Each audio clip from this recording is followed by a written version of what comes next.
நாங்கள் எவ்வளோ கோடி வச்சிருந்தாலும் உன்ன மாதிரி மனசு வராது, நல்ல மனசுமா உங்களுக்கு அப்படி நிறைய பேர் வாழ்த்துறாங்க. யாரு காசை திருடலாம், யார்கிட்ட அந்த ஆட்டையை போடலாம், எப்படி ஊழல் பண்ணலாம், எப்படி லஞ்சம் வாங்கலாம்னு எல்லாரும் நினைச்சிட்டு இருக்கிறப்போ ஒரு தூய்மை பணியாளர் ரோட்ல கிடந்த 45 பவுன் நகையை வீட்டுக்கு எடுத்து போனதுக்கு அப்புறம் தான் பாக்குறாங்க. உடனே கடவுட்ட சொல்றாங்க, கடவுள் நம்மகிட்ட இருக்கக்கூடாதுமா, சரியான ஆட்டை கொண்டு போய் சேர்த்துடணும்னு காவல் நிலையம் போறாங்க. அங்க நகையை தொலைச்சவங்க அழுத்துட்டே நிக்கிறாங்க.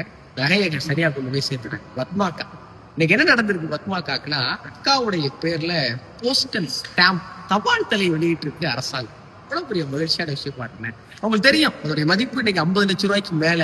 அது இருந்தா நம்ம வாழ்க்கையே தலைகீழா மாறிடும். பரவாயில்ல, அது எனக்கு வேண்டாம், அப்படியே வாழ்க்கை தலைகீழா மாற வேணாம்னு நினைக்கிற அந்த உள்ளம் இருக்குல்ல, நீங்க தூய்மை பணியாளராக இருந்தாலும் சரி, இந்த நாட்டினுடைய உயர்ந்த பொறுப்புல இருக்கிறவா இருந்தாலும் சரி, உங்க உள்ளம் எவ்வளவு தூய்மையா இருக்குங்கிறது ரொம்ப முக்கியம். அப்படி இருந்தா என்ன ஆகும், இன்னைக்கு அக்கா வேலை செய்யற அந்த பகுதியில எல்லாரும் வந்து கை கொடுத்து செல்ஃபி எடுத்துக்கிறாங்க. இன்னைக்கு பத்மாக்கா ஒரு தூய்மை பணியாளரா ஒரு செலிபிரிட்டியா இருக்கிறாங்க. அது 1 லட்ச ரூபா பெரிய விஷயம் இல்லையா?